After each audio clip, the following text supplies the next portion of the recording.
शेतकरी स्वतःच्या शेतीला बिझनेस म्हणून बघत नाही. शेतकऱ्यांच्याचमुळे निसर्ग कोपतोय. शेतकऱ्यांना काय सवय झाली माहिती आहे का? पॅक विकत घ्यायचे, बाटल्या फोडायच्या, पाण्यात मिसळायच्या, फवारायच्या. त्यांना स्वतः काही करायला नको. की शेतकरी जगाचं पोट भरतो असं म्हणतो, पण तो स्वतः उपाशी आहे. शेतकऱ्याच्या मुलांनी दुधाने आंघोळ केली पाहिजे, पण शेतकऱ्याच्या मुलांना प्यायला दूध नाही आहे. शेती एवढं रिटर्न देणारं जगात काहीच नाही आहे. खूप फोकस्ड प्लॅननी विथ मॅथमॅटिकल कॅल्क्युलेशन शेती केली, पैसे नक्की मिळतात. शेती तोट्याची होण्याचा सगळ्यात मोठं प्रॉब्लेम कॅश फ्लो. अत्यंत गरीब माणसांनी शेती करू नये. सगळ्यांनी शेती बंद करायला पाहिजे, माझं असं स्पष्ट मत आहे. There are only 60 crop cycles left. कदाचित एखादा युद्ध अन्नावर पण होईल किंवा दरोडे शेतीवर पण पडतील. रिस्क रिवॉर्ड रेशो असतो. हे सगळे जे टर्म्स आहेत ना, फायनान्शियलचे टर्म, ते सगळ्या शेतीत अप्लाय होतात. मकावर येताना चवळी आडवी पसरायला लागते, तण उगवत नाही. चवळी नायट्रोजन फिक्स करते, ती मक्याला देते. चवळी हाय प्रोटीन आहे, त्यामुळे ती मॅक्झिमम कीड स्वतःकडे अट्रॅक्ट करते. मका सेफ राहतो. माझ्या खापरपणजोबांनी पण शेती केलेली नाही, तर मातीत हात घालायची भीती वाटत होती, घाण वाटत होती. बकरी चावते का काय असं वाटायचं. दूध, अंडी, भाजीपाला असं सगळं मिळून साधारण 42 लाखाचा सेल केलेला आहे. 2022 पासून आजपर्यंत आम्ही आमच्या शेतामध्ये बाजारातून एकही गोष्ट विकत घेतली नाही. रिस्क सगळ्यात जास्त कुठे? शेती ही जास्त रिस्की आहे, पण शेती ही खूप लो इनपुट रिस्की आहे.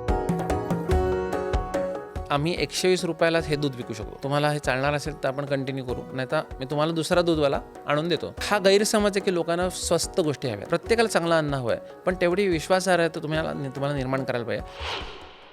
एका व्यक्तीनं एक नाही तर 8 स्टार्टअप उभे केले. त्याच्यानंतर सिलिकॉन व्हॅली, अमेरिकेमधली सिलिकॉन व्हॅली, ज्या ठिकाणी जॉब करण्याचं अनेक तरुणांचं स्वप्न असतं, त्या ठिकाणी काम सुद्धा केलं. आणि आज हा व्यक्ती शेतीकडे वळालाय. आणि हा व्यक्ती म्हणतोय की पुढे भविष्यामध्ये करिअर, एक मोठं करिअर हे अन्न उगवणं असू शकतं. आज स्टार्टअप महाराष्ट्राच्या आपल्या पॉडकास्टमध्ये आपल्यासोबत आहेत ऑर्गॅनिक फार्मचे मुक्तक जोशी. सिलिकॉन व्हॅलीमध्ये काम केलेलं आहे तुम्ही, मोठ्या प्रमाणामध्ये स्टार्टअप उभे केले आणि ते चांगले सुद्धा मोठे केले की ईबे सारख्या कंपनीनं ते विकत घेतले. आणि अशामध्ये आत्ता तुम्ही शेतीकडे वळालात, त्यामागचं कारण नेमकं काय? ॲक्च्युली समाजासाठी काहीतरी करायचं असं कायम वाटत होतं. या ह्याच्यामध्ये आम्ही कायम एन्व्हायरमेंटल, सोशल असे आर्टिकल्स वाचणं किंवा हे करणं असं करायचोच. तर एक आर्टिकल वाचनात आलं की there are only 60 crop cycles left. तुम्हाला आधी वाटलं की असंच काहीतरी एक शोबाजी, म्हणजे आपलं अट्रॅक्शन मिळवण्यासाठी जे लिहितात तशा प्रकारचं असेल. त्यानंतर बऱ्याच वेगवेगळ्या ठिकाणी सेव्ह द सॉईल मुवमेंट किंवा हे अशा सगळ्या गोष्टी ऐकायला मिळायला लागल्या. मी म्हटलं प्रत्येकजण सॉईलबद्दल का बोलतोय, म्हणून आम्ही तपास करायला सुरुवात केली. तेव्हा लक्षात आलं की जमिनीचा कर्ब जो कमीत कमी 1% असला तर त्याला जिवंत माती म्हणतात, तो इतका झपाट्याने कमी झालेला आहे. आणि मराठवाड्यासारख्या जागी 0.2% आहे. ॲव्हरेज कर्ब 0.4% आहे. म्हणजे रँडमली कुठली जमीन चेक केली तर 0.4च्या खालीच मिळेल तुम्हाला. आणि जर काही वर्ष असं चालू राहिलं तर अन्न उगवणं बंद होईल. तर आधी आम्हाला विश्वास बसला नाही, पण कन्फर्म केल्यानंतर आम्ही शेतकऱ्यांना सांगायला सुरुवात केली की मातीवर काम करा, म्हणजे विना नांगरणी शेती करा किंवा सेंद्रिय पिकवा माती. तर मला एका शेतकऱ्याने उत्तर दिलं, साहेब एसीत बसून फुकटचे सल्ले देणं फार सोपं असतं, कधीतरी जमिनीवर काम करून बघा आणि मग सांगा. तर ते मनाला असं लागलं होतं. आणि कसं आहे माहिती आहे का, प्रत्येक माणसाला ना कुठे थांबायचं हे कळलं पाहिजे. म्हणजे कधी कधी अब्जोपती माणूस असेल पण त्याला अजून पैसे मिळण्याची इच्छा असते, आणि कधी कधी असं वाटतं की अरे आपण जे करतोय ते थांबवून आता काहीतरी वेगळं करायला पाहिजे, म्हणजे समज. तर त्यावेळेला मी म्हटलं हीच ती वेळ आहे, हाच तो क्षण. आणि मी पत्नीला बोललो की आपण असं शेती करायला लागू शकतो का, म्हणजे आपल्याला असं कोणी म्हणणार नाही की एसीत बसून सल्ले देतोय. ती हो म्हटली. आम्ही फिरायला सुरुवात केली आणि शेत विकत घेतलं. अच्छा, शेत विकत घेतलं. आणि त्याच्यानंतर मग पहिली गोष्ट तुम्ही काय केली शेत घेतल्यानंतर? बेसिकली शेतीला माझ्या खापरपणजोबांनी पण शेती केलेली नाही असं म्हणेन. हो ना, आमचं काही बॅकग्राऊंड नाही.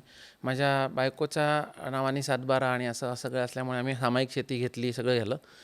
तर त्यामुळे सगळ्यात पहिले असं होतं की आम्हाला शेती म्हणजे काय हे माहिती असलं पाहिजे ना.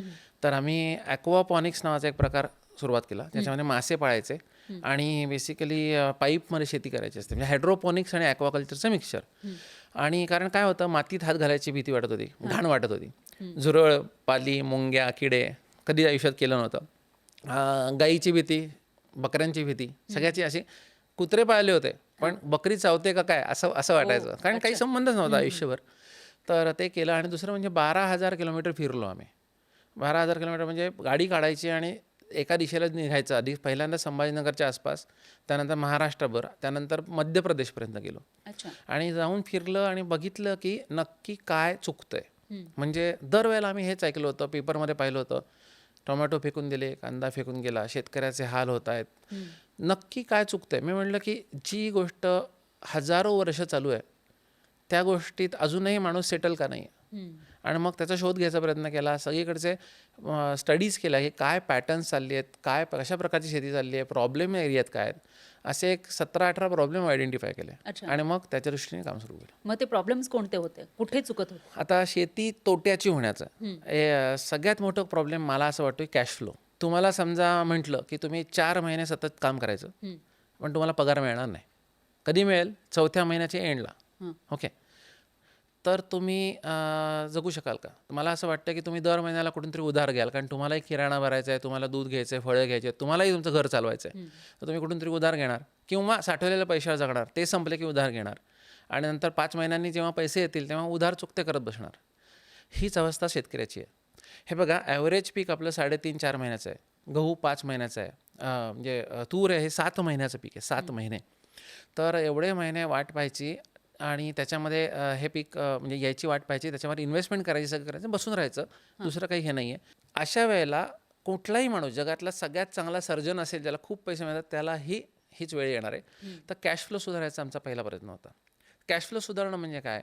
तर तुम्हाला daily, weekly, fortnightly, monthly, quarterly, half yearly आणि इयरली इन्कम पाहिजे. अच्छा. आता हे कसं शक्य आहे पण बघा. ते शेतीमधून कसं शक्य आहे? हां, अगदी सहज शक्य आहे, पण सांगतो तुम्हाला मी. तर डेली इन्कमसाठी बघा, दूध, अंडी आणि भाजीपाला हे जवळ आपल्याला रोज लागणाऱ्या गोष्टी आहेत. त्यातले दूध हे अगदीच रोज लागणाऱ्या गोष्टी आहेत. हो. अंडी, भाजीपाला आपण आठवड्यातून एकदा घेतो. ओके. त्यानंतर दर रविवारी म्हणजे नॉनव्हेज खाणारे लोक चिकन करतातच, म्हणजे असं असतं. नंतर आपण एक 15 दिवसामध्ये आपण काहीतरी डेलिकसी म्हणून वेगळ्या वेगळ्या प्रकारचं दुधाचे पदार्थ किंवा असं म्हणजे श्रीखंड असं काहीतरी करतो. नंतर हाफ इयरली आपण समजा आता शेतकऱ्यांनी हाफ इयरली बोकड पाळलं, शेळी पालन, तर त्याला हे का शेळी 7 महिन्याला 2 करडं देते. आणि असं तुम्हाला कंटिन्युअस उत्पन्न हवं असेल तर दर 7 महिन्यांनी तुम्हाला 2 करडी येणार, त्याच्या पुढच्या 7 महिन्यांनी तुम्हाला ते विकू शकता. तर आम्ही अशी सिस्टीम सेट केली की कोंबडी पालन, त्याच्यामध्ये मांस विक्री आणि अंडी, गोपालन, त्याच्यामुळे दूध, नंतर आमच्याकडे तूप, लोणी, चक्का, दही, ताक सगळं बनतं. अच्छा. आणि नंतर 24 प्रकारच्या भाज्या, 38 प्रकारची फळझाडं, खरीपामध्ये तूर, मूग, मटकी, चवळी हे सगळं, उडीद आणि बाजरी, आणि रबीमध्ये गहू आणि हरभरा आणि राजमा, अशी पिकं घ्यायला सुरुवात केली. म्हणजे आधी घरच्या हे पूर्ण केल्या आणि नंतर टप्प्याटप्प्याने दर वेळेला हे इन्कम कसं येत जाईल ह्यासाठी प्रोडक्ट लाईन सेट केली ह्याच शेतीतून. अच्छा. पण याच्यासाठी शेती किती लागते, म्हणजे तुमच्याकडे किती शेती आहे? माझ्याकडे 4 एकर शेती होती. शेती किती लागतेपेक्षा हे बघा, आमच्या या फिरण्यामध्ये आम्हाला एक गोष्ट प्रकर्षाने जाणवली की शेतकरी जगाचं पोट भरतो असं म्हणतो, पण तो स्वतः उपाशी आहे. शेतकऱ्याच्या मुलांनी दुधाने आंघोळ केली पाहिजे, पण शेतकऱ्याच्या मुलांना प्यायला दूध नाही आहे. त्यांच्या घरी खायला हे नाही आहे. लोक कापसाची, सोयाबीनची अशी शेती करतात, कापूस विकतात, त्या पैशातून किराणा भरून घरी किराणा आणतात. पूर्वीचा शेतकरी असा होता की खरीपामध्ये घरचा मूग, घरची तूर, घरची बाजरी होती, म्हणजे भाजी भाकरीची सोय झाली होती. नंतर घरी कमीत कमी 1 किंवा 2 गायी असायच्या, नंतर 10-15 कोंबड्या असायच्या, काही ना काहीतरी असायचं, थोडीशी आवडती फळझाडं असायची. आजचं शेत पाहिलं तर बांधावरची झाडं कापून टाकलेली आहेत. एकच नगदी पीक म्हणून कापसासारखं पीक घेतलं जातं आहे किंवा सोयाबीन घेतलं जातं आहे, दोन्ही खाता येत नाही आहे आणि शेतकरी किराणा भरतोय. तर आम्ही हे सॉल्व करायला फक्त 1 हेक्टर पीक, 1 हेक्टर शेत पुरतं. म्हणजे एका फॅमिलीला जगून, सगळं जगून, विकून सुद्धा चांगला उदरनिर्वाह करायला 1 हेक्टर शेत पुरतं. आता तुम्हाला एक छोटंसं गणित सांगतो. म्हणजे एखादा कापूस शेतकरी असेल, तो एकरी 30,000 रुपये ॲव्हरेज नफा मिळवतो. ओके.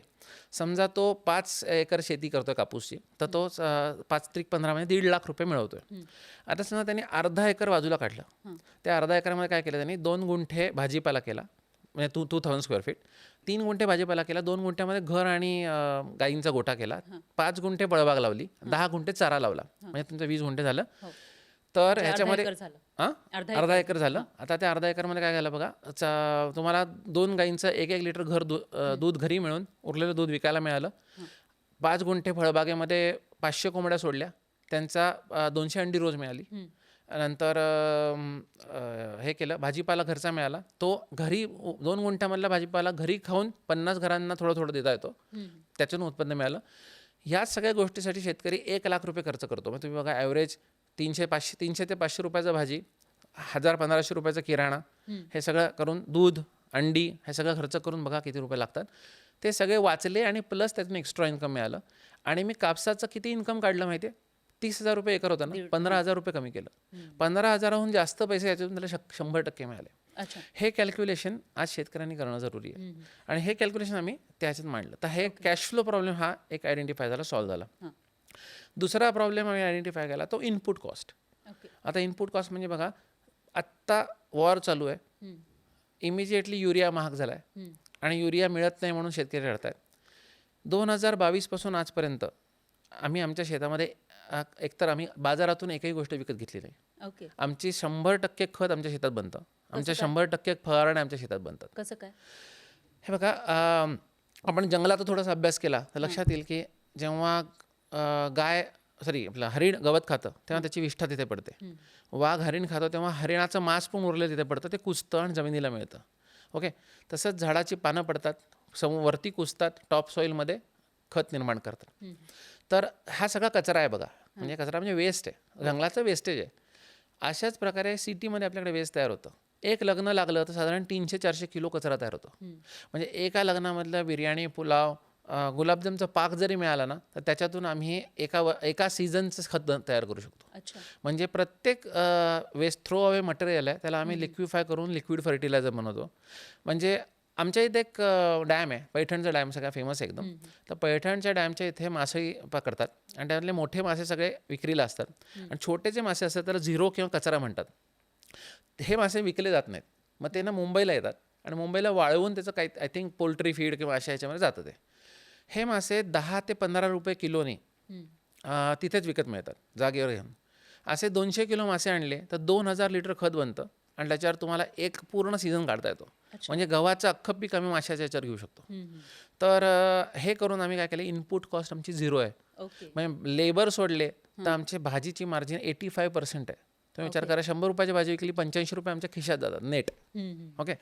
तर हे शेतकरी विचारच करत नाही, तो अजूनही युरियाचे आणि DAPच्या गोण्या टाकतो आणि त्याला वाटतं की ते युरिया DAP टाकून त्याचं पीक येतं आहे. आता तुम्हाला एक सोपं गणित सांगतो. चाऱ्यासाठी जर मका केला 1 एकर तर 20,000 किलो मका होतो, म्हणजे 20 टन. ओके.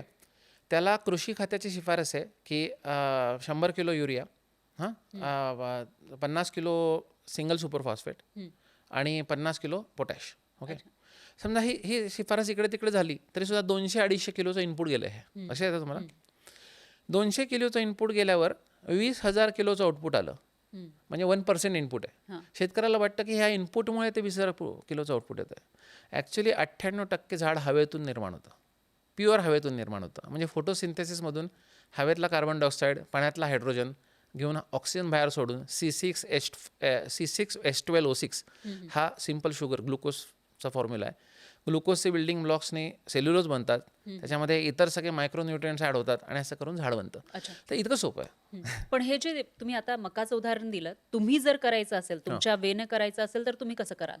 ओके. आता आम्ही जे मका केला होता तर मक्यामध्ये काय होतं, मक्यामध्ये आम्ही चवळी लावतो. म्हणजे बघा, 9 फळांचं पेरणी मशीन असतं, तर ऑडमध्ये 13579 मध्ये मका पेरायचा. अच्छा. म्हणजे तो 2 फुटावर येतो आणि मधल्या ह्याच्यामध्ये चवळी टाकायची. म्हणजे आंतरपीक घ्यायचं. म्हणजे आंतरपिकाला आंतरपीक म्हणून विचारच नाही करायचा. आता मी तुम्हाला गंमत सांगतो त्याची. ते चवळी लावली की चवळीचं चीप बियाणं किंवा किराणा दुकानातून जाऊन साधी चवळी विकत यायची, आपल्याला काही त्याच्याशी घेणं नाही आहे. मकावर येताना चवळी आडवी पसरायला लागते. झुडपी चवळी नको, आपल्याला वेलवाली हवी. अच्छा. आडवी पसरायला लागते, जमिनीवर पसरते आणि एकही तण वर येऊ देत नाही. ओके. चवळी पूर्ण त्याला दाबून ठेवते. अच्छा. नंतर मक्याला पकडून त्याच्यावर पण चढायला लागते, पण मक्याला फरक पडत नाही.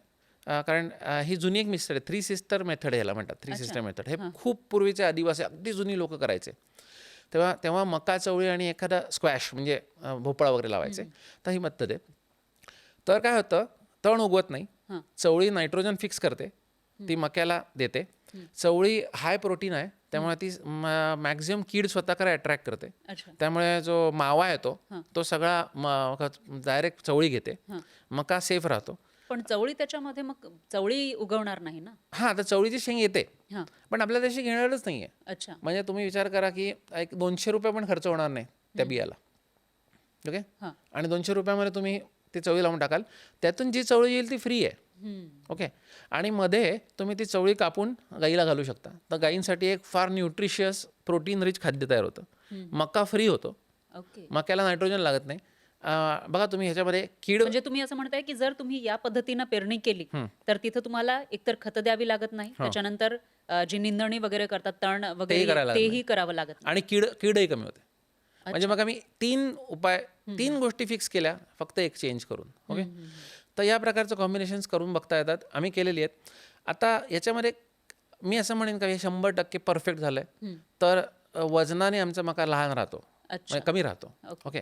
कारण त्याला बाहेरून आम्ही इनपुटच देत नाही.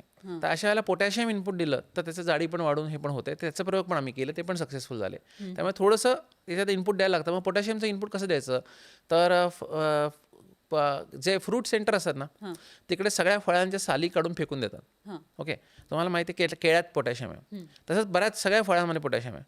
फ्रूट सेंटरचं एकदाचं कटिंग आपण जमा केलं, असे 10 फ्रूट सेंटरचा कचरा जमा केला, तर त्या फ्रुट्सपासून जे एन्झाईम तयार होतं त्यातून पोटॅशची पूर्तता होऊ शकते. अच्छा. तर एवढं सोपं आहे, फक्त एकदा परिश्रम घ्यायला लागणार आहेत. फुकट. शेतकऱ्यांना काय सवय झाली माहिती आहे का, पॅक विकत घ्यायचे, बाटल्या फोडायच्या, पाण्यात मिसळायच्या, फवारायच्या. त्यांना स्वतः काही करायला नको आहे. एक माणूस किती करणार? म्हणजे एखादा शेतकरी आहे, त्याच्याकडे समजा 3-4 एकर शेती आहे, तर तो एकटा कसा काय करणार? त्याला याची सुद्धा लेबरचीही प्रॉब्लेम येतात, कारण लेबर मिळत नाही, मग असेल तर त्यांनाही जास्त पैसे द्यावे लागतात. तर मग त्याच्यावर सोल्युशन काय? हे बघा, आपण मल्टी लेयर फार्मिंग आम्ही करतो. ओके. तर मल्टी लेयर फार्मिंगमध्ये काय होतं, आम्ही जागा कमी ठेवतो. म्हणजे अर्ध्या एकरमध्ये आमचं जे प्रोडक्शन होतं ना, तर त्याच्यामध्ये एका बेडवर आम्ही 6 पिकं घेतो. नॉर्मल पिकामध्ये काय होतं बघा, आता समजा फक्त टोमॅटोचं तुम्ही पीक केलं किंवा फक्त वांगी केले, तर तुम्हाला टोमॅटोच्या आजूबाजूने खुरपून घ्यायला लागतं. मग तिथे लेबर आला. ओके. नंतर बांधणीला लेबर आला. दरवेळेला सपोर्ट उभा करायला बांबूचं शेडनेट आलं. ओके. तर आता आमची पद्धत कशी सांगतो, आम्ही 6x8 वर हादगा लावला आहे. हादगा म्हणजे एक झाड आहे जे सरळ वाढतं. त्या हादग्याला फुलं येतात आणि ती हादग्याची फुलं म्हणून विकली जातात ₹60 पाव. अच्छा. प्लस त्याचे जे पानं आहेत ती शेळी आणि गायी खातात, त्यांना प्रोटीन आहे, ते कोंबड्या पण खातात. त्याच्या जे फांद्या आहेत त्यापासून आम्ही बायोचार बनवतो. त्या हादग्याच्या झाडाला आम्ही एक पूर्ण पेट वायरनी नेटवर्क तयार केलं आहे, जे आमचा मंडप आहे. आणि त्याच्या खाली हादगा नायट्रोजन फिक्सेशन करतो. आणि त्याच्या खाली आम्ही एका बेडवर 6 पिकं घेतो. अच्छा. आता ही 6 पिकं घेताना बघा, तुम्हाला एकदाच सुरुवातीला मजूर लागतात, ते पण आम्ही घरच्या मजुराने, म्हणजे मी, माझी पत्नी, मुलगा आणि मुलगी आणि आमच्याकडे एक जोडी आहे. एवढे लोक म्हणून आम्ही पूर्ण मॅनेज करू शकतो, म्हणजे एक फॅमिली करून. पण पद्धत बघा कशी आहे, त्यांनी मजुरी कशी कमी होते आणि प्रत्येक मजुरी कमी करताना कसं उत्पादन होतं. यात आम्ही काय करतो, आधी बेडवर पसरून मेथी लावायची, नंतर झिगझॅग पॅटर्नमध्ये 2-2 फुटावर वांगा लावायचं. 2 वांग्यांचे रोपं जी आहेत, दोन साईडने 2 ओळी आहेत ना, त्याच्यामध्ये मुळा टोकायचा. सेंटरला मका चवळी एकत्र करून लावायचं आणि प्रत्येक हादग्याच्या खाली एक वेल लावायचा. त्यात कारला असेल, दोडका असेल, काही असेल, वेल वर्गीय. ओके. हे लावलं की तुमचं आता गणित बघा, 21व्या दिवशी मेथी तयार होते, 55-65व्या दिवशी वेल सुरू होतात, दोन्ही चवळी आणि ह्याचे. 90व्या दिवशी मका काढणीला येतो, 120व्या दिवशी वांग चालू होतं. दरवेळेला तुम्ही मेथी उपटलीत विकायला की जमिनीची निंदणी होते. मेथी पूर्ण भरून असल्यामुळे तिथे तण येत नाही. अच्छा. आणि प्रत्येक पीक काढताना तुम्ही जे उपटता तेव्हा त्याच्या माती भुसभुशीत होते आणि एका बेडमधून 6 पिकं निघतात. अच्छा. आणि तुमच्या पहिल्याच पिकामध्ये तुमचा लेबरचा खर्च निघून जातो. अच्छा.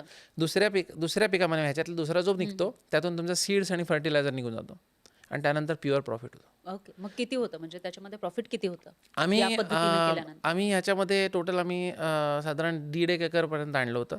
तेव्हा आम्ही मंथली 1.5 ते 2.5 लाखाचा सेल करायचो आणि त्यातून आम्हाला 1 लाखाच्या वर नेट प्रॉफिट होत होता. तर आम्हाला त्यातून 12 लाख साधारण भाजीतून होता. लास्ट इयर आम्ही साधारण दूध, अंडी, भाजीपाला असं सगळं मिळून साधारण 42 लाखाचा सेल केलेला आहे. किती एकरमध्ये? 4 एकर मूळ आणि 3.5 एकर चारा. अच्छा. म्हणजे 3.5 म्हणजे 7.5 एकर टोटल. हां, 7.5 एकर. आणि त्याच्यामध्ये या सगळ्या पद्धतीनं तुम्ही पीक घेतलं आणि हां. त्याच्यातून 42 लाख रुपये हां. इतकं तुम्हाला एवढा सेल झालेला आहे. इतका सेल हां. झालेला आहे. आता त्याच्यामध्ये नेट प्रॉफिट प्रत्येक बिझनेसमधला वेगळा आहे. म्हणजे कोंबड्यांचा वेगळा आहे, गाईंचा वेगळा आहे, भाजीचा वेगळा आहे, फळांचा वेगळा आहे. तर त्यामुळे तो तुमच्या कॅल्क्युलेशननुसार आता समजा एखाद्याकडे 5 एकर शेती आहे, तर त्याला किती प्रॉफिट होऊ शकतो आणि कशा पद्धतीने त्याने मॅनेज करावी, आणि ती ही मराठवाड्यामधली शेती. कारण आपण जेव्हा मराठवाड्याविषयी बोलतो त्यावेळेला असं म्हटलं म्हणजे शेती तोट्याची आहे हे तर अनेक जण बोलतात, पण मराठवाड्यामध्ये त्याहीपेक्षा ती जास्त मेहनत घ्यावी लागते आणि काही मिळणार की नाही याची शाश्वती नसते. तर मग अशा भागामधला एखादा शेतकरी आहे, त्याच्याकडे समजा 5 एकर शेती आहे, तर तुमच्या या मेथडनुसार त्याला किती उत्पादन मिळू शकतं आणि किती प्रॉफिट होऊ शकतं? ओके. आता ह्याच्यामध्ये याचं उत्तर देताना थेट नाही देते, म्हणजे थोडंसं फिरून येतोय. तुम्ही मगाशी म्हणलं ना काय काय प्रॉब्लेम आयडेंटिफाय केले, त्यातले आपण 2 बोलले. तिसरा प्रॉब्लेम सगळ्यात महत्त्वाचा प्रॉब्लेम शेतीतला आहे, त्याच्यावर येऊ, मग ह्याचं उत्तर मिळेल. तो प्रॉब्लेम आहे सेल्स. अच्छा. ओके. तुम्ही कायम ऐकता टोमॅटोचे भाव पडले, कांद्याचे भाव पडले, सगळे केले. ह्याच्यामध्ये 2-3 गोष्टी होतात. शेतकरी स्वतःच्या शेतीला बिझनेस म्हणून बघत नाही, हा पहिला प्रॉब्लेम आहे. दुसरा, तो पोर्टफोलिओ डायव्हर्सिफिकेशन करत नाही. आणि तिसरा, तो त्याचं प्रोड्यूस स्वतः विक्री करत नाही. जगात असली कुठलीच फॅक्टरी कोणीच नाही आहे जो स्वतःचा माल स्वतः विक्री करत नाही, कोणाच्यावर दुसऱ्यावर अवलंबून असतो. जगात असं कोणीच नाही आहे जो स्वतःच्या मालाचा रेट दुसऱ्याला डिसाईड करू देतो, हो की नाही? जगात असं कोणीच नाही आहे तो सगळं पैसे एकाच शेअरमध्ये. आता तुम्ही शेअर मार्केटमध्ये इन्व्हेस्ट केलं तर तुम्ही 10 लाखाचा एकच शेअर घ्याल का? नाही. तुम्ही डायव्हर्सिफाय कराल, 8-10 शेअरमध्ये इन्व्हेस्ट कराल, हो की नाही? म्हणजे काही FMCG, काही ओके ना, असं डायव्हर्सिफिकेशन झालं पाहिजे. तर शेतकरी असं करतो की त्याच्याकडे 1 एकर शेती आहे किंवा 5 एकर शेती आहे, तर तो एकात 5 एकर गहू लावतो किंवा 5 एकर कांदा लावतो आणि मग कांद्याचे भाव पडले की संपलं. ओके. तर डायव्हर्सिफिकेशन. आणि तिसरं, तो विक्री करायला कुठे जातो? तो मंडीत. ओके. जर त्यांनी स्वतः ही विक्री करायची ठरवली तर तुम्हाला एक सांगतो की एका एकरामध्ये फक्त 15 क्विंटल गहू होतो. तोही आता कमी व्हायला लागला, 10-12 क्विंटल व्हायला लागला आहे. एका घरी 12 किलो गव्हाची ॲव्हरेज रिक्वायरमेंट आहे. म्हणजे जसा माणूस श्रीमंत होतो तसा कमी गहू खातो. गरीब माणसाला 24-25 किलो गहू महिन्याला लागतो, श्रीमंत माणसाला 8 किलो गहू महिन्याला लागतो. ॲव्हरेज 12 किलो गहू महिन्याला लागतो. वर्षाला 1.5 क्विंटल गहू लागतो. 10 अपार्टमेंटमध्ये एका एकराचा गहू संपतो. जर क्लिनिंग ग्रेडिंग करून दिलं तर संपतो. माझा जो गहू मी विकला आहे यावर्षी, आम्ही 3 क्विंटल गहू केला आहे, 2.9 क्विंटल. आणि गहू शेतातून काढायच्या आधी, म्हणजे हार्वेस्टिंग करायच्या आधी मी सगळा विकलेला होता. प्री बुकिंगनी सगळा विकलेला होता. आम्ही हार्वेस्ट केले, पोती बांधली, लोकांना पोहोचवला. ओके. म्हणजे तुम्ही ऑनलाईनची मदत घेतली? हा, ऑनलाईनची नाही नुसती मदत घेतली. आम्ही मंदिराबाहेर बसून भाज्या विकलेल्या आहेत, मी आणि माझ्या पत्नीने. मंदिराबाहेर बसून भाज्या विकल्या आहेत. नंतर घरोघरी सप्लाय केल्या आहेत. मी ई रिक्षा चालवत नेली आहे. मी ई रिक्षा त्या एखाद्या सोसायटीत उभं करून तिथे विकली आहे. आम्ही होम डिलिव्हरी दिली आहे, सगळं केलं आहे. म्हणजे ज्या पद्धतीनं तुम्ही स्टार्टअपसाठी मेहनत घेतली होती तशीच शेतीमध्ये जे काही उत्पादन घेतलं ते विकण्यासाठी सुद्धा घेतलं. हो. तर जर आता मगाच्या प्रश्नाचं उत्तर येऊ, जर शेतकऱ्यांनी पोर्टफोलिओ डायव्हर्सिफाय केला, त्याच्याकडे कमीत कमी 10 भाज्या किंवा 4-5 प्रकारची धान्य किंवा काहीही केलं, आणि त्यानंतर त्यांनी स्वतःचं प्रॉडक्ट क्लिनिंग ग्रेडिंग करून विकलं, तिसरं डायरेक्ट सेल केला, आणि चौथं स्वतःची स्वतः प्राईस ठरवली आणि कस्टमर्सकडे डिलिव्हरी दिली, तर एकरी 1 लाख कुठेच नाही गेले, पण एकरी 5 लाखापर्यंत उत्पन्न नेता येतं. अगदी सहज. म्हणजे तुम्हाला कॅल्क्युलेट करून दाखवू शकतो. एकरी 5 लाख हे किती दिवसांमध्ये, किती महिन्यांमध्ये? हे पर मंथ म्हणतोय मी. अच्छा. एवढं सुद्धा नेता येतं. तुम्हाला गंमत सांगतो मी आत्ता काही दिवसांपूर्वी एक व्हिडिओ केला. 10 गुंठे जमीन आहे त्या माणसाकडे, माझ्या चॅनलवर व्हिडिओ येतो. 10 गुंठे जमीन आहे, संपूर्ण विकतचा चारा आहे. तो माणूस आधी मजुरी करायचा, आता दूध काढतो. रोजचं 320 लिटर दूध आहे. पूर्ण फॅमिली काम करते. दर महिन्याला 2.5-2.25 लाख रुपये निव्वळ नफा आहे. म्हणजे 10 गुंठ्यांमधून 10 गुंठ्यांमधून म्हणजे एकर सुद्धा नाहीये, पाव एकर सुद्धा नाहीये. 100% विकतच्या चाऱ्यावर 2.25 लाख रुपये निव्वळ नफा आहे. तो व्हिडिओ लाईव्ह आहे. माणूस आमच्याकडे एकतुनी म्हणून गाव आहे, तिथे आहे. जर इच्छा असेल तर तिथे प्रचंड पॉसिबिलिटीज आहेत. आत्ता मी असे खूप व्हिडिओ केले आहेत. मोगरा शेतीतून रोज 3,000 रुपये मिळवणाऱ्या व्यक्तींचा मी व्हिडिओ केला आहे. रोज 3,000 रुपये नेट प्रॉफिट. नेट 3,000 रुपये नेट प्रॉफिट म्हणजे 90,000 रुपये महिना झाले. 1 लाखाची सॅलरी झाली जवळजवळ, थोडंसं हे करून. अशा कितीतरी व्यक्ती समाजात आहेत आणि रडणारे शेतकरी तुम्हाला दिसतात, पण असे कर्तबगार शेतकरी तुम्हाला दिसत नाहीत. हा पण प्रॉब्लेम त्याच आहे. वेळेला असंही होतं की बऱ्याचशा वेळेला शेतीमालाचे भाव खाली वर होत राहतात, त्याचाही फटका शेतकऱ्यांना बसतो. मग याच्यासोबत कसं डील करायचं? ओके. सगळ्यात पहिले डायव्हर्सिफिकेशन केलं, की हे लक्षात घ्या की एखादा शेअर पडला तर दुसरा शेअर वर असतो. तसंच जर तुम्ही डायव्हर्सिफाईड असाल तर समजा यावर्षी कांदा पडला आहे तर दुसरा माल वर असतो. ते एक गोष्ट आहे. पण दुसरी गोष्ट अशी आहे की जर शेतकऱ्यांनी गटाने येऊन काम केलं, म्हणजे 5 शेतकरी आले, त्यातला एक शेतकरी शहरात जाऊन दर आठवड्याला एका शेतकऱ्याचा नंबर आहे, तो शहरात जाऊन विकतोय आणि बाकी शेतकरी शेती बघतायत. असं जर केलं तर तुम्ही स्वतःचे रेट स्वतः ठरवू शकता. आता माझ्या भाज्या अख्खं वर्षभर 100 रुपये किलो आहेत. अच्छा. आम्ही मार्केट बघतच नाही. प्रत्येक भाजी 100 रुपये किलो आहे, प्रत्येक जुडी 20 रुपये जुडी आहे, म्हणजे आपली मेथी किंवा पालक किंवा हे. आम्ही लोकांना असं म्हणतो की जर भाजी खराब निघाली आमची तर भाजी तुमची पैसे परत, म्हणजे क्वालिटी माल द्यायचा. शेतकरी किंवा शेतकरी नाही, बरेच भाजी विक्रेते असं गोष्ट करतात की तुम्ही जुडी उघडली की आतमध्ये सडकी असते. असं केलं तर एकदा गिराईक, म्हणजे एकदा पैसे मिळतात तर गिराईक कायमचं तुटतं. हां. त्याच्यामध्ये विश्वासार्हता खूप महत्त्वाची आहे. तुम्हाला खूप महत्त्वाचं आहे की तुम्ही इतकं क्वालिटी माल द्यावा, इतकं व्यवस्थित विश्वासाने लोकांनी तुमच्याकडून घ्यावं की ह्यांचा माल म्हणजे 100% डोळे झाकून चांगलाच असेल. अच्छा. पण याच्यामध्ये तुमच्या फार्मविषयी बोलायचं झालं तर तुमच्या फार्मवर मिळणारी जी अंडी आहे, दूध आहे किंवा आता तुम्ही भाज्यांविषयी बोलताय, हो. ते त्याच्यामध्ये क्वालिटी आहे असं तुम्ही दावा करताय. पण त्याच्या मागचं रिझन काय आहे या क्वालिटी मागचं? आणि दुसरं म्हणजे जास्त पैसे लोक का देतात? ओके. आता हे महत्त्वाचा प्रश्न आहे. हे बघा, कोणीही आता अंडी खूप लोकं करतात, दूध खूप लोकं करतात, भाजी खूप लोकं करतात. मग तुमच्या भाजीला एक्स्ट्रा पैसे का द्यावे? कोणी. आता तुम्ही जसं मारुती आणि मर्सिडीजमध्ये फरक आहे, तो कारमध्ये, तसा फरक आपल्या प्रॉडक्टमध्ये लोकांना करता आला पाहिजे. तर कसं करायचं? आता बघा, जनरली कोंबडी पालन करताना रेशनचे तांदूळ, बाजरी, गव्हाचे तुकडे हे कोंबडीला टाकले जातात. ओके. तर हे केल्यानंतर कोंबडीचं स्वतःचे न्यूट्रिएंट आहेत ते तिला पूर्ण होत नाहीत. तिला इनफ प्रोटीन, कॅल्शियम मिळत नाही. ओके. चांगला चारासुद्धा लोक देत नाहीत.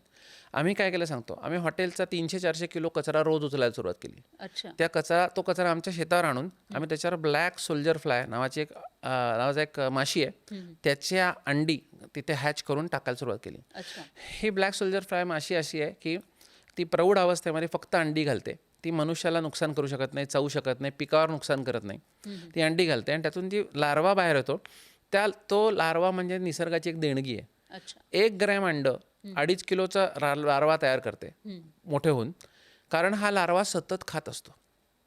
आज प्रत्येक महापालिकेला अन्न डिकम्पोज करायचा प्रॉब्लेम आहे. सगळीकडे कंपोस्टिंग युनिट टाकले, सगळे केलेत. हा लार्वा 15 दिवसामध्ये कुठलंही, म्हणजे तुम्ही पनीर टाका, चिकन टाका, त्याला चिकन खायला घाला, काही खायला घाला, तो त्याच्या रूपांतर खतामध्ये करतो 15 दिवसात. अच्छा. आणि तो लार्वा स्वतः मोठा होतो. तर असं आम्ही रोज 50 ते 75 किलो अळ्या तयार करतो आणि त्या अळ्यांमध्ये 40% प्रोटीन, 30% फॅट आणि सगळे मायक्रो न्यूट्रिएंट्स असतात. ह्या अळ्या आम्ही कोंबड्यांना देतो.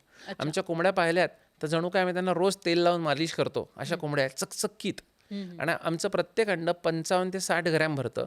आणि आम्ही लॅब टेस्ट केली अंड्याची. तर अंड्याची लॅब टेस्टमध्ये काय झालं बघा, मार्केटच्या ॲव्हरेज अंड्यांपेक्षा 21% जास्त प्रोटीन, 5 पट जास्त पोटॅशियम, 6 पट जास्त सोडियम, 37 पट जास्त कॅल्शियम, 8 पट जास्त ओमेगा 3 आम्ही आलं आहे. आमचं अंड्याचं साल फोडायला अवघड जातं, एवढं छान आलेलं आहे. अच्छा. अंड्याचं वजन तुम्हाला हाताला जाणवतं आणि अंड्याला वास येत नाही आणि चव अप्रतिम आहे. रिपीट कस्टमर आहे. मग आमची अंडी कन्सिस्टंटली 15 रुपयाच्या वरच विकली जातात. अच्छा. म्हणजे एक अंड एक 15. अंडा 15 रुपयाला. आता येऊया आपण दुधावर. आपण गाईकडून दूध ओरबाडून घेतो, पण गाईच्या न्यूट्रिशनचा कोणी विचार करतं का? आत्ता मॅक्झिमम डेअरीज, आमच्या इथे खूप डेअरीज उसाच्या वाड्यावर चालतात, म्हशीच्या आणि गाईच्या दोन्ही. त्या वाडा कापून त्यांना टाकला जातो. नंतर मुरघास असतं, पण त्यानंतर जी वरचा खुराक दिला जातो ज्याच्यातून गाईला प्रोटीन आणि फॅट्स मिळायला पाहिजेत, त्याच्यामध्ये सरकी पेंड वापरली जाते. आता कॉटन सीड ऑइल. आता सगळ्या जगाला माहिती आहे की कॉटन सीडमध्ये गॉसिफॉल नावाचं एक एलिमेंट आहे ज्याने पुरुषाला वंधत्व येतं. ओके. दुसरं, कापूस हा एकमेव जेनेटिकली मॉडिफाईड बियाणं भारतातलं आहे, GMO. ओके. BT कापूस. तिसरं, कापूस खाद्यपदार्थ नाही आहे, तर कापसावर अमर्याद फवारण्या होतात. म्हणजे विचार करत नाही शेतकरी, खायचा तर नाही आहे, कपडे बनवायचेत, म्हणजे धागा बनवायचा, चांगला आला पाहिजे. तर त्यामुळे कापूस छान आला पाहिजे, बाकी काही घेणं देणं नाही आहे.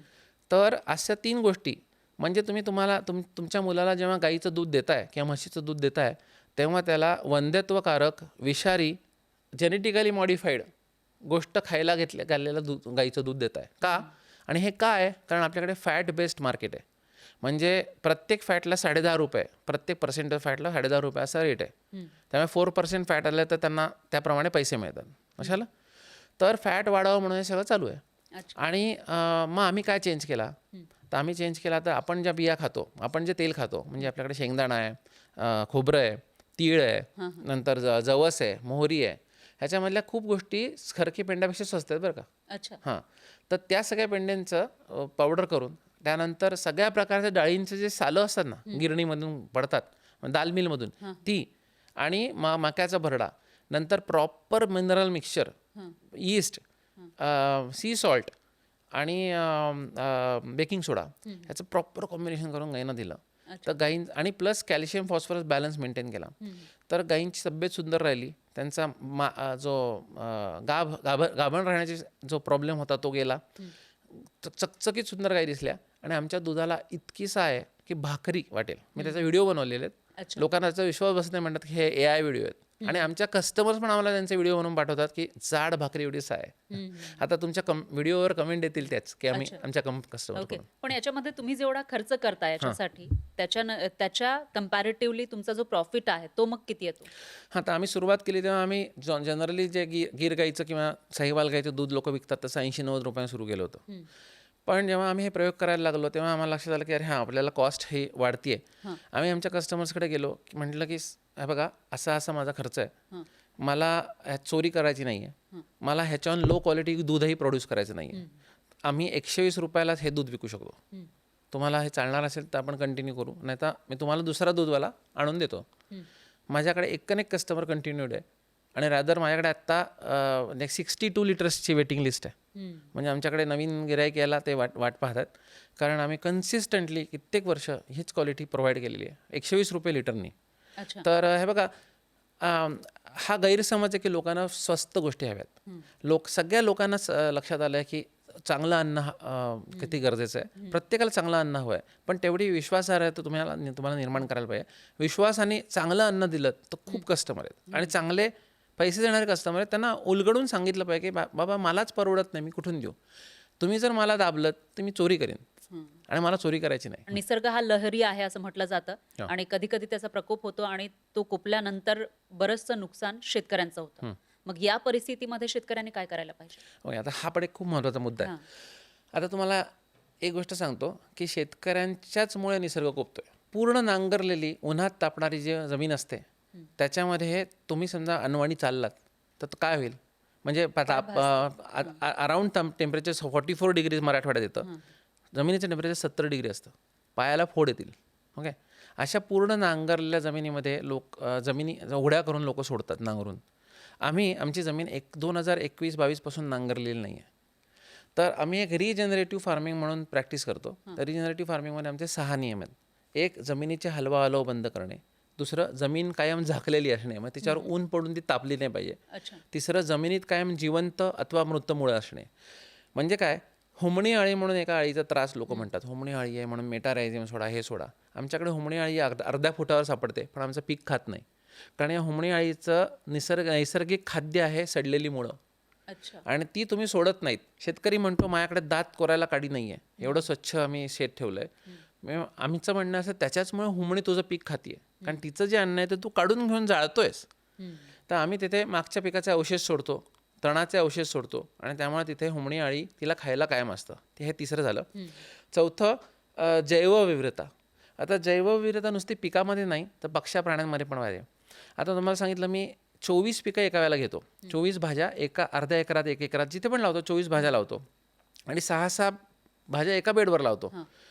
तर हे लक्षात घ्या, तुम्ही समजा थाळी रेस्टॉरंटमध्ये गेलात आणि एक मोठी गुजराती किंवा मारवाडी थाळी अशी मस्त वाढली आहे. आता त्यामध्ये 4 भाज्या आहेत, कढी आहे, आमटी आहे, खूप काय काय प्रकार आहेत. आता तुम्हाला ती थाळी वसूल करायची आहे. मग तुम्ही अनलिमिटेड थाळी 400 रुपयाला खाताय, तुम्हाला वसूल करायची. तर तुम्ही ती थाळी अख्खी 6 वेळा खाल का? नाही खाऊ शकत, राईट? मग तुम्ही काय करता, तुम्ही बासुंदी शोधता किंवा गुलाबजाम शोधता किंवा फरसाण शोधता त्यातलं, आणि मग म्हणता की अरे आपण आता अनलिमिटेड किंवा आमरस शोधता, आणि आता आज अनलिमिटेड आमरस खायचा आहे. ओके, तर तुम्ही जेव्हा असं जैवविविधता मांडून देताना तेव्हा कीड पण आमरस शोधते.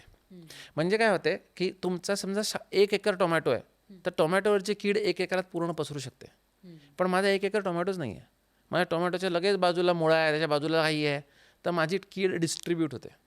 त्याच्यात पण कीड त्या पिकावर सगळ्यात जास्त जाते, ते त्यांना आवडतं आहे. तर माझ्याकडे एक हादगा आहे जो हायली न्यूट्रिशियस, हाय प्रोटीन आहे, सगळा मावा तिकडे जाणार आहे. अच्छा. त्याचमध्ये चवळी आहे, उरलेला मावा त्याच्यावर जाणार आहे. त्यानंतर लक्षात आलं तर माझी कीड होते डिस्ट्रीब्यूट, त्यामुळे माझं पीक खराब होत नाही. ओके, हे त्या प्रिन्सिपल्स आहे. आता नुसती डायव्हर्सिटी क्रॉपची आहे का, तर प्रत्येक क्रॉपवर वेगळी कीड येते आणि वेगळ्या किडीला खाणारी वेगळी कीड येते. म्हणजे निसर्गामध्ये हर्बीवोरस, ओमनीवोरस, कार्निवोरस, डेट्रिटिवोरस कीटक आहेत. तर हर्बीवोरस किडा आल्या की ओमनीवोरस, कार्निवोरस येतातच. तर ती पण व्हरायटी येते.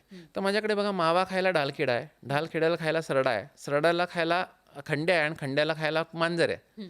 तर माझ्याकडे प्रत्येक किड्याला खायला किडा आहे. 2024 पासून आम्ही फवारण्या बंद करून टाकल्या. आमच्या पण म्हणजे आम्ही आधी घरगुती औषधं जे बनवायचो, अर्क बिरकम, बंद करून टाकलं, गरजच उरली नाही. अच्छा. भेंडीवर कीडच येत नाही. आणि येतात तर आमच्याकडे असंख्य पक्षी येतात, त्यांना बसायला हातग्याची झाडं आहेत, थांबे आहेत, ते येऊन सगळ्या अळ्या टिपून निघून जातात. तर अळ्याच नाही आहेत. कोबीवर सुद्धा अळ्या येत नाहीत, फ्लॉवरवर सुद्धा अळ्या येत नाहीत. तर आता आता आता आम्ही काय, हा, म्हणजे याच्यामध्ये एकतर तुम्ही नांगरणी केलेली नाहीये, त्याचा खर्च बाजूला गेला. त्याच्यानंतर आळी पडत नाहीये, त्याच्यामुळे जी काही तणनाशक आहे किंवा दुसरं एक म्हणता येईल की त्या आळ्या नष्ट करण्यासाठी जी तुम्ही फवारणी करतात त्याचाही खर्च तुमचा त्याचाही खर्च बाजूला आमचा गेला. कमी आहे. हां. आणि अशामध्ये मग उत्पादन किती येतं? कारण जे शेतकऱ्यांना भीतीही वाटते की जर आपण मशागत केली नाही तर चांगलं उत्पादन येणार नाही. ओके, आता एक सोपं सांगतो. हां. डायरेक्ट सेलिंग असेल हम्म. तर हे महत्त्वाचं नाही की तुम्ही किती उत्पादन करताय, हम्म. हे महत्त्वाचं आहे तुम्ही किती विकू शकताय. अच्छा. आता तुम्हाला एक सोपं सांगतो. 20 मेथी, 20 पालक, 20 कोथिंबीर, 20 कांदापात, 4 झालं. आता 5वा ॲड करूया. एक कोथिंबीर, पालक, मेथी, कांदापात आणि करडई घेऊया, 20 करडई. अशा 100 जुड्या आहेत, 10 रुपयाला विकल्यात. ओके, डायरेक्ट सेलिंग आहे. 100 जुड्या, 10 जुड्या प्रत्येकी करायला एक एवढूसं वाफासुद्धा पुरतो. असं रोजचं उत्पादन केलं तर 10 रुपयाला विकलाय तर 1000 रुपये तुम्हाला रोज मिळतात.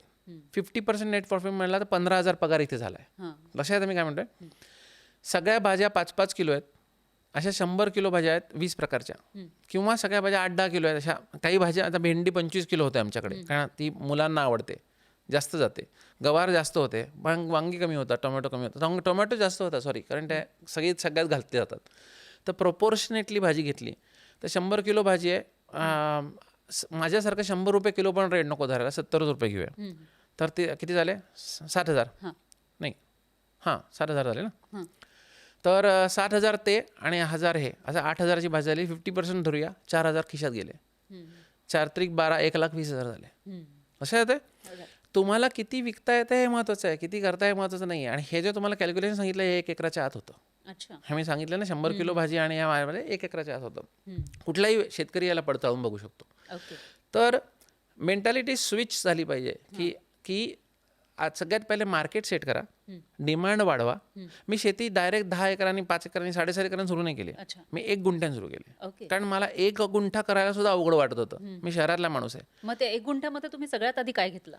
आम्ही त्याची पण गंमत आहे. आम्ही करडई आणि हे लावले होते, मेथी. अच्छा. तर 2-2चे 4-3-3ची जुड्या आल्या होत्या. त्या जुड्या घेऊन आम्ही गेलो आणि विकायचा प्रयत्न केला शेजारी पाजारी.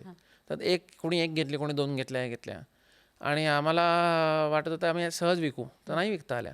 मग म्हणून तर मंदिराजवळ गेलो. म्हणजे मी आहे तसा मी देव न मानणार आहे, म्हणजे मी आहे निसर्ग देव मानतो मी. पण यावेळेला देव धावून आला. म्हणजे कसं बघा, शनिवारी मारुती मंदिर, सोमवारी शंकराचं मंदिर, शुक्रवारी देवीचं मंदिर, ह्याच्या बाहेर बसलात तर तिथे गर्दी येते. तिथे बाहेर बसला तर तुमचा सहजपणे तुम्हाला भाज्या विकून टाकता येतात. अशाला तर सुरुवातीला सहज नाही झालं. सुरुवातीला त्यांना सवय व्हायला की विचारायला लागले की तुम्ही चांगल्या घरातले दिसताय, तुम्ही काय करताय. मी म्हणतो असं शेती करतो. मग त्यांनी घेऊन पाहिली, पुढच्या वेळेला चव आवडली. अरे परत आहे का, मागची करडई खूप मस्त होती. मी म्हटलं आहे काकू. मग नंतर थोड्या दिवसांनी म्हटलं इथे आमचं घर आहे, त्याच्या बाहेर पण असते भाजी, तुम्ही येत जा. मग तिथे आल्या. आज आमचा 705 लोकांचा ग्रुप आहे, व्हॉट्सअप ग्रुप. आम्ही 6 वाजता भाजीचा मेसेज टाकला की 7:30 वाजता दुकान बंद करतो. 1.5 तासामध्ये आमची भाजी संपते. म्हणजे पनीरसुद्धा आम्ही रोज ऑर्डर घेतो, दुसऱ्या दिवशी पनीर बनवून लोक येऊन पिकअप करतात. रोज 30 डझन अंडी आम्ही घरून विकतो. रोज 2.5 ते 3 किलो पनीर करून विकतो. लक्षात आलं? तर हे सगळं विक्री सेटअप आम्ही स्वतः आधी मेहनत घेऊन तयार केला आहे. आणि आता एकदा सेट झाला की तुम्हाला माहिती आहे का, आपल्या प्रॉडक्टची क्वालिटी बोलते. तुम्ही जाऊन दुसऱ्याला सांगाल ह्यांचं पनीर खूप छान होतं बरं का, तर हे तुमच्या प्रॉडक्टबद्दल झालं पाहिजे. Mouth publicity. आज पैसे मिळवायचे नाहीत तुम्हाला, आज तुम्हाला फक्त आणि फक्त ॲप्रिसिएशन मिळवायचं आहे. आज तुम्हाला फक्त आणि फक्त लोकांचा विश्वास मिळवायचा आहे. आणि हा विश्वास तुम्हाला पैसे मिळवून देणार आहे. तुम्ही चवळीचं एक उदाहरण दिलं की कशा पद्धतीने चवळी लावल्यानंतर जी कीड आहे ती त्याच्यावर जाऊ शकते आणि तुमचं पीक वाचतं. तर ही चवळी फक्त एखाद्या 1-2 पिकांमध्ये वापरता येते का अनेक पिकांमध्ये वापरू शकतो? नाही, बघा, कंपॅनियन प्लांटिंग म्हणून एक कन्सेप्ट आहे. आता तुम्हाला बेसिल माहिती आहे, आपण इटालियन बेसिल, आता मुंबईत सगळ्यांना माहिती आहे, बाकीच्यांना माहिती नसतं. तर बेसिल हे असं क्रॉप आहे जे टोमॅटो बरोबर लावलं जातं. बेसिलला एक स्पेसिफिक वास आहे. बेसिलनी टोमॅटोवरचा कॅटरपिलर येत नाही अच्छा. आणि टोमॅटोची चव एनहान्स होते. तर याला म्हणतात कंपॅनियन प्लांटिंग, म्हणजे एकामेकांचे कंपॅनियन आहेत. कशाला? तसं प्रत्येक पिकाला एक एक कंपॅनियन, आणि त्या कंपॅनियनची लिस्ट तुम्हाला ऑनलाईन मिळेल. खूप लोकांनी शोध केली आहेत. आजकाल तर चॅट जीपीटीचा जमाना आहे, फटाफटा काय मिळतं. तर कंपॅनियन प्लांटिंग करणं महत्त्वाचं आहे.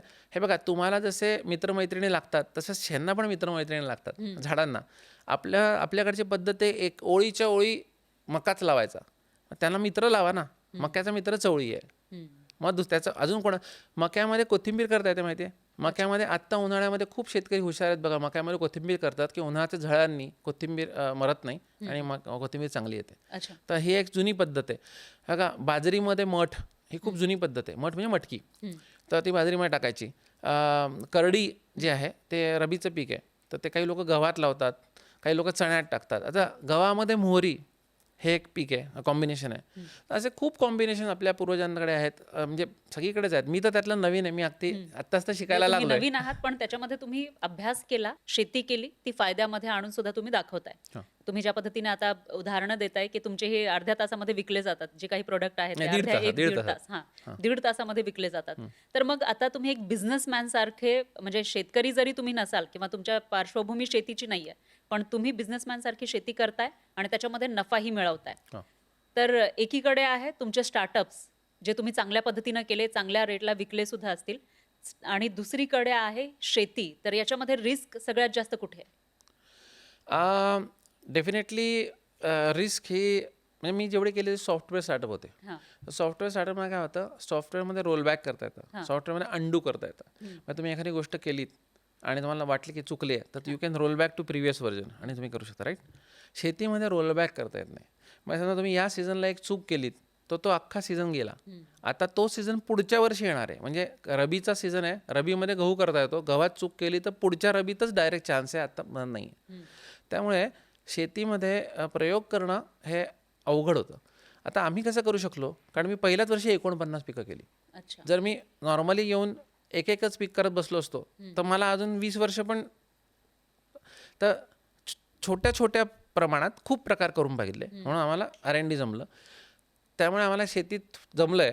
पण शेतीचा प्रॉब्लेम हाच आहे की त्याला जो टर्न अराउंड टाईम आहे इट्स व्हेरी लार्ज. आणि त्याच्यातला दुसरं व्हेरिएबल्स, म्हणजे प्रत्येक गोष्टीमध्ये व्हेरिएबल्स जेवढे जास्ती तेवढा अनप्रेडिक्टेबल होतं ती गोष्ट.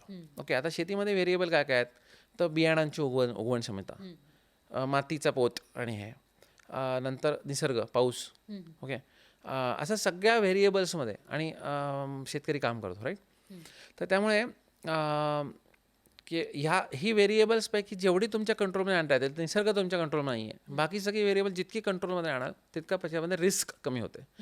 तर मी डेफिनेटली म्हणेन की शेती ही जास्त रिस्की आहे, पण शेती ही खूप लो इनपुट रिस्की आहे. म्हणजे माझं असं मत आहे की अत्यंत गरीब माणसाने शेती करू नये.